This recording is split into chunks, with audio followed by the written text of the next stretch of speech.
seen so many times is what we call the resiliency of hope. You know, that the people which I never expected to have so much of it, and that they just need to be nurtured.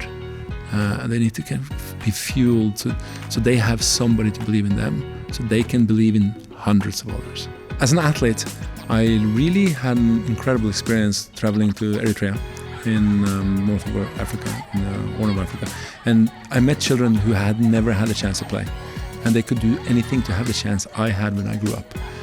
That changed my life because I was preparing for the Olympics and I thought every child in the world would have that natural element. I spent a number of years traveling after the Olympics as a UN Goodwill Ambassador and figuring out, like actually children, particularly in war-torn countries and areas of struggle, they don't play. It's not natural. And I thought the most elementary element to a child's development from the very beginning is that they have a place to be safe, that they can physically move and be active, and they can learn through organized play, structured play, or just free play or creative play.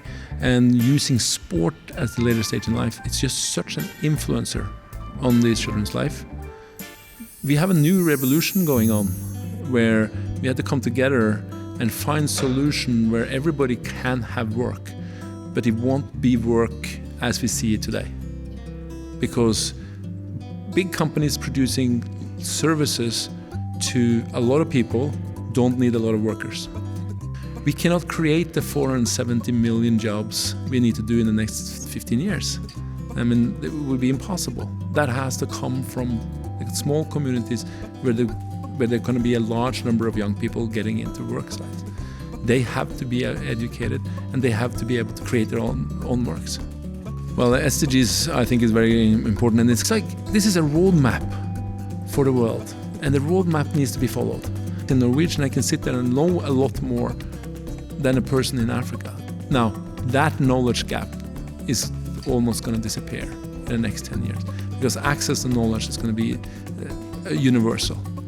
But the question is, like, how do we get that, and how do we use that knowledge to create new things? And then it will be much fairer in the world, I think. And we have to kind of come up with some model of redistribution of wealth. Well, today it was very nice to hear Richard Branson saying that, you know, if you're an entrepreneur, the first thing you have to do is delegate your and the CEO responsibilities, because that's the tough one, because you like to be the boss, you know. And I just done that, and it took me like 15 years to figure that out. So I should have listened to him a long time ago.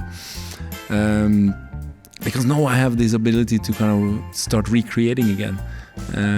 You know, going away from like the day-to-day operation to being innovation and looking at new ways to influence the world and creating new opportunities. And that's literally, I'm kind of entering into this exciting new world again for me, which I just feel energized.